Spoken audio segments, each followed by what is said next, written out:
Hi everyone, my name is Saanika, and for my Zenith, I made a webtoon, and I called it Leave No Mark, and I'm going to show you how to make it. So first, if you want to make a webtoon, you have to start with concept. Now, concept includes character design, scene design, environment design, um, magic system concepts, anything that anything that um, helps you plan how your webtoon is going to look. Now you can see when I did college apps, I did a lot of concept work for my story for this webtoon. You can see there are like character designs for protagonists, antagonists. You can see like I planned how I wanted my magic use to work. I looked at expressions, scenes, like I planned that sort of dark and gritty atmosphere, more concepts of how like the eyes would look. You can see there's environment concept in the back and stuff, and this is mainly for consistency. um, it helps you sort of get a more coherent idea of what you want your webtoon to look like.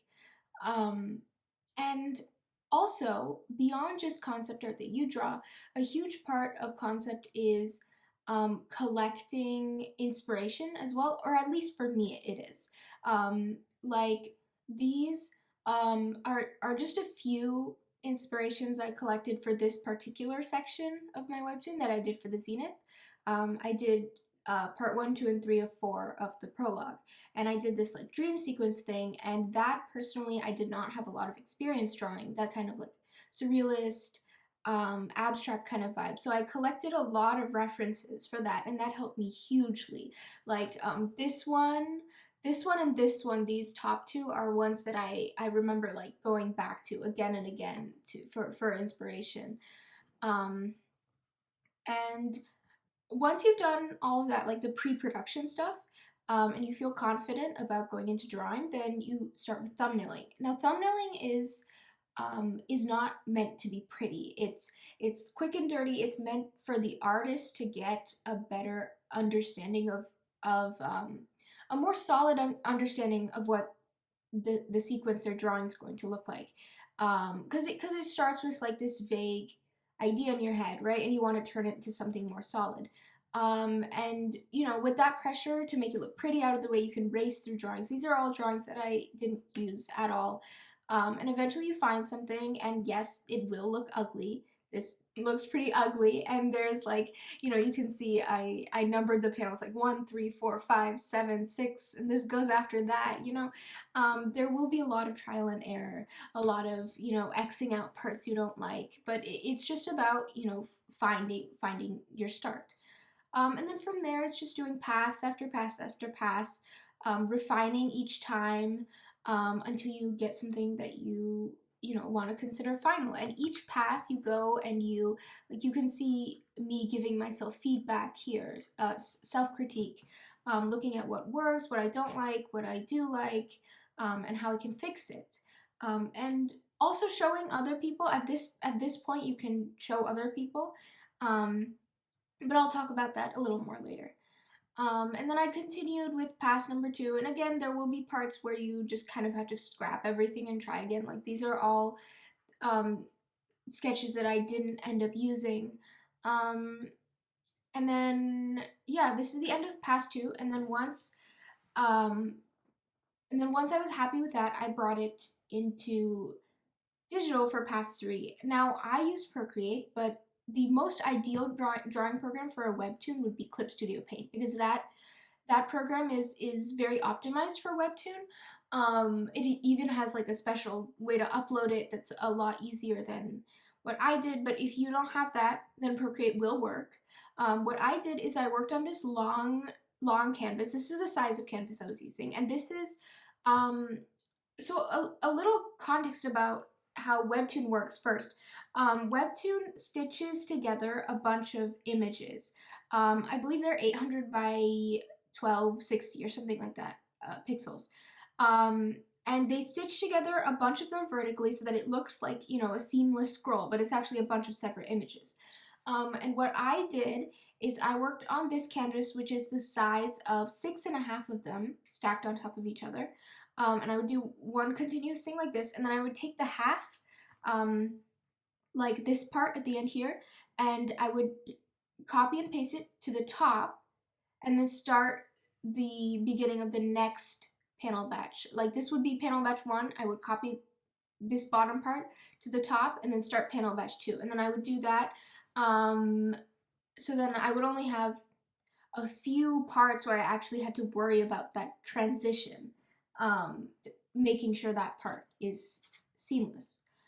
And a few other technical things that I had to figure out the hard way that will save you a lot of time if you keep this in mind from the beginning. These are Webtoon specifications on what files and file sizes it will accept. It says JPEG and PNG are supported. Use PNG because here's sort of an idea what it will do if you upload as JPEG versus uploading as PNG. It like completely destroys the quality of the file. There'll be like gradient banding. There will be fuzziness, distortion sometimes. It just does not look good in JPEG, and the only way to fix it is uploading in PNG. Second of all, I was using this size of canvas at first, right? And if you upload that long file to Webtoon, it will crop it for you. Like it says, if it exceeds the maximum dimensions, they will be sliced into multiple images. Now you have to keep this in mind. If you upload an image, it cannot be more than 20 megabytes. So to upload this image for it to auto crop, it has to be less than 20 megabytes, which was fine at first, and it worked perfectly fine for part 1, and for part 2 as well. But when I got to part 3 and the drawing started to get more complicated, like I was drawing those distorted faces, and there was a lot of halftone and complicated drawings, the file sizes started to get really big. It became like 30 megabytes, and then I could not upload it to Webtoon. And I had to crop it before uploading to Webtoon, otherwise it wouldn't work. So I used this website, third-party website. If you just look up Webtoon Croppy, you'll find it. But the thing is, this website, it slices the images into 800 by 1000 pixels. You can see up here, it says Webtoon will automatically slice it to 800 by 1280 pixels. So when I was doing this, I was the line at which it turns into the next panel batch. I was doing it with 800 by 1280 in mind. So if you are planning to make a webtoon with very complicated drawings, do it with the croppy dimensions in mind. Because if you don't, then you will have to reformat everything like I did. And that will be a hassle. It's not impossible, but it's a hassle. So just keep that in mind, know what your goals are, and plan accordingly. Anyways, with that out of the way, back to pass number 3. When I did this pass, I had varying levels of finish throughout. Like parts like the first part were super rough and required a lot of work to get it to the final pass.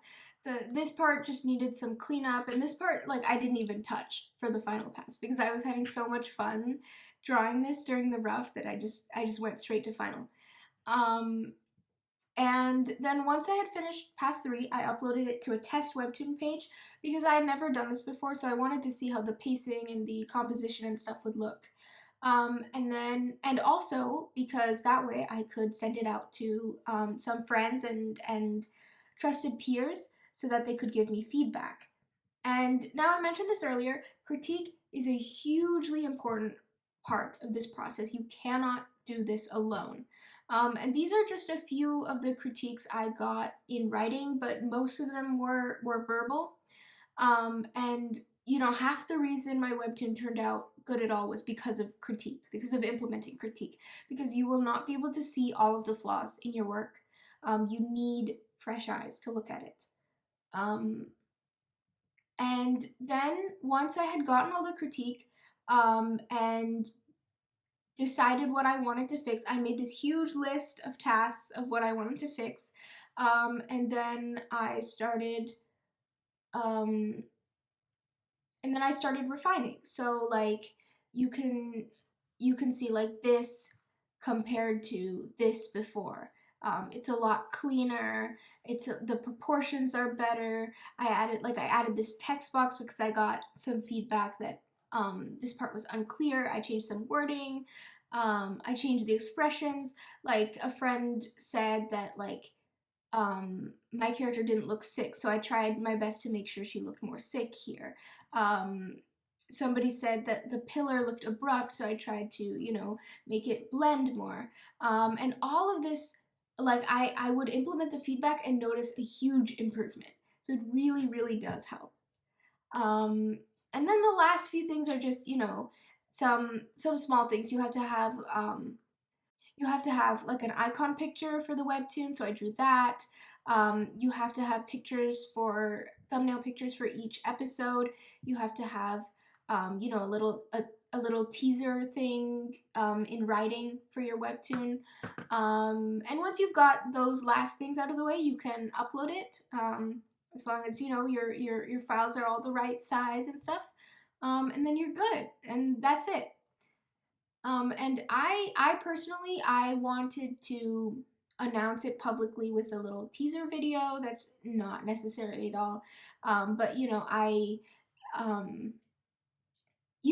really do whatever you want for this. But what I did is I took a reference picture. I did a rough color pass, animated the actual animation part, and then I did the rest in After Effects. Um, and then I uploaded it to YouTube. You can see it if you look at my website.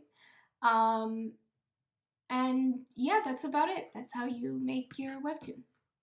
Bye.